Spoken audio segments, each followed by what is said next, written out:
Dubai থেকে সোনা কেনা কি আদৌ লাভজনক? এই প্রশ্নের উত্তর দিতে গেলে আমাদের কয়েকটা জিনিস খুঁটিয়ে দেখতে হবে। প্রথমত, দুবাইতে সোনার দাম ভারতের তুলনায় অনেকটাই কম। এরকমটা হওয়ার কারণ হলো দুবাই একটি ট্যাক্স ফ্রি কান্ট্রি, তবে এখানে 5% ভ্যাট পে করতে হয়।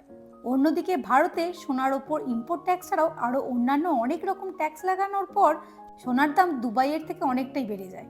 দ্বিতীয়ত, দুবাইতে সোনার গহনার ওপর মিনিমাম মেকিং চার্জ শুরু হয় 5% থেকে। এছাড়াও কিছু নামি দামি দোকানে 0% মেকিং চার্জেও কিছু সিলেক্টেড গহনা পাওয়া যায়। কিন্তু এখানকার বিখ্যাত টার্কিশ ডিজাইনের কোনো গহনা নিতে গেলে মেকিং চার্জ পে করতে হতে পারে প্রায় 18 থেকে 27% পর্যন্ত। অন্যদিকে ভারতে 0% মেকিং চার্জে কোনো গহনা কেনার সুবিধা আছে বলে আমার জানা নেই। আবার সোনা কেনার সময় ভারতে যেমন আমরা 3% জিএসটি পে করি, দুবাইতেও সেরকম 5% ভ্যাট পে করতে হয়। কিন্তু ট্যুরিস্টদের ক্ষেত্রে সেই 5% ভ্যাটও এয়ারপোর্টে গিয়ে রিফান্ড হয়ে যায়। সুতরাং মিনিমাম মেকিং চার্জে দুবাই থেকে সোনা কিনলে সেটা যথেষ্ট লাভজনক হতে পারে।